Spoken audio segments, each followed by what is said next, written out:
앞으로 30년은 더 살아야 하는데 연금만 믿어도 될까요?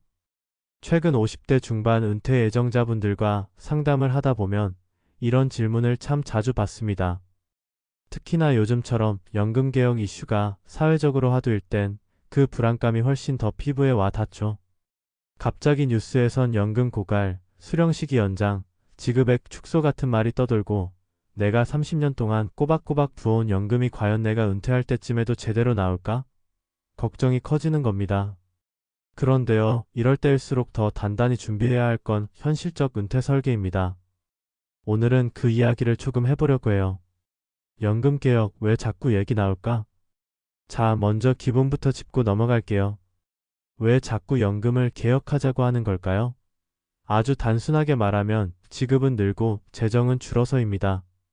평균 수명이 늘면서 연금을 받는 기간이 길어졌고 출산율이 낮아지면서 연금을 내는 사람은 줄었어요. 당연히 내는 돈보다 주는 돈이 더 많아지는 구조가 된 거죠. 이대로 두면 국민연금이 2055년경엔 고갈된다는 추계가 있습니다.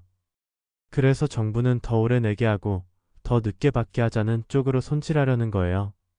이미 주요 선진국들도 이런 방향으로 바꿔왔고요. 공무원 연금이나 군인 연금도 예외는 아닙니다. 이미 몇 차례 개편이 있었고 앞으로도 손질될 가능성이 있어요.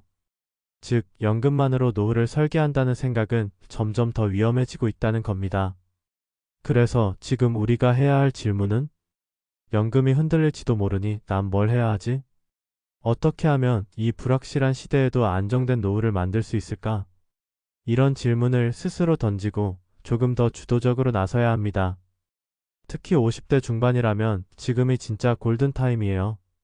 막연한 불안보다 구체적인 준비가 중요하다는 얘기죠. 1. 연금은 기초, 진짜 필요한 건 대체소득. 연금은 마치 쌀 같다고 보면 됩니다. 기본이긴 하지만 그것만으론 부족하죠. 반찬도 있어야 하고 가끔은 외식도 해야 하고요. 다시 말해, 연금은 기본 생활을 버티게 해주는 안전망이지 풍요로운 노후를 책임져주는 전부는 아니라는 거예요. 그럼 뭐가 필요할까요? 대체소득입니다. 퇴직 이후에도 소득이 흐르는 구조 만들기. 요즘은 은퇴 후에도 돈 버는 사람이 훨씬 많아졌습니다. 예전처럼 60세면 끝, 이런 시대가 아니니까요. 재능을 살려 강사, 자문, 컨설턴트로 활동하거나 소규모 창업 온라인몰, 식음료, 취미상품 등 투자 수익 배당주, 월세 수입, 펀드 등을 노후소득으로 만드는 경우도 많고요. 중요한 건 이걸 은퇴 후에 갑자기 시작하긴 어렵다는 겁니다. 은퇴 13년 전부터 작게라도 시작해서 몸으로 익혀두는 것이 매우 중요해요. 안 해본 일에 은퇴 후 뛰어들면 리스크가 커지거든요.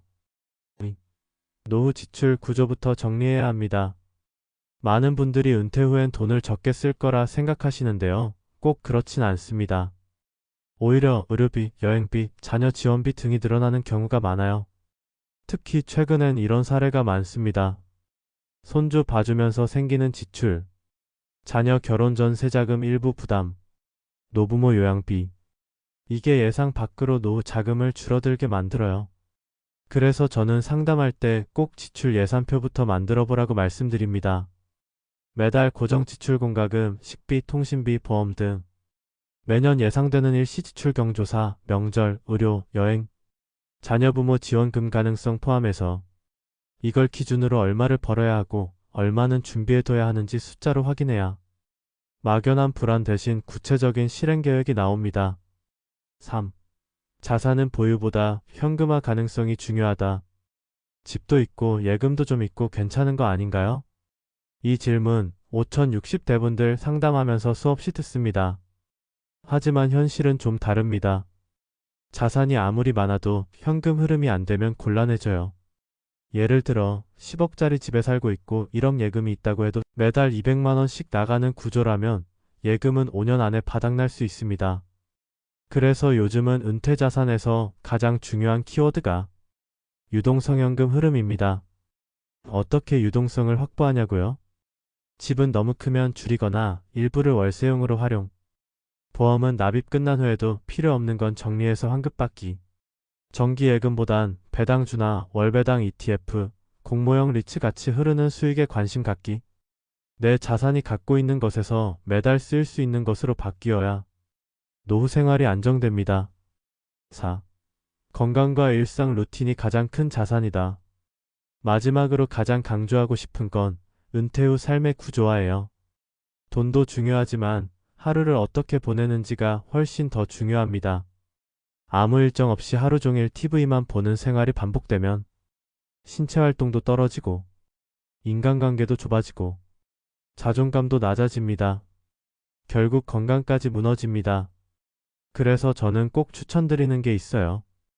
은퇴 후 루틴 노트 만들기, 기상 식사 운동 시간 정하기, 주 23회 봉사나 모임 참여, 일주일에 한 번은 공부나 강의 듣기, 하루 한 끼는 내가 직접 요리하기. 이런 루틴이 있으면 몸도 마음도 건강해지고 삶의 중심이 생겨요. 그게 결국 행복한 노후를 가능하게 해주는 진짜 자산이 됩니다. 마무리하며 은퇴는 새로운 기획의 시작이다.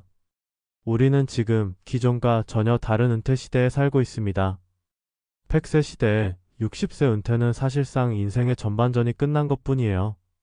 중요한 건 후반전을 어떻게 설계하느냐입니다. 연금 개혁이 걱정되신다고요? 맞아요. 저도 걱정됩니다. 그런데 그렇기 때문에 지금부터 준비해야 합니다. 누구보다 열심히 살아오신 여러분, 이제는 내 삶의 설계자로서 다시 한번 멋지게 기획해보세요. 은퇴는 끝이 아니라 다시 시작되는 이야기입니다.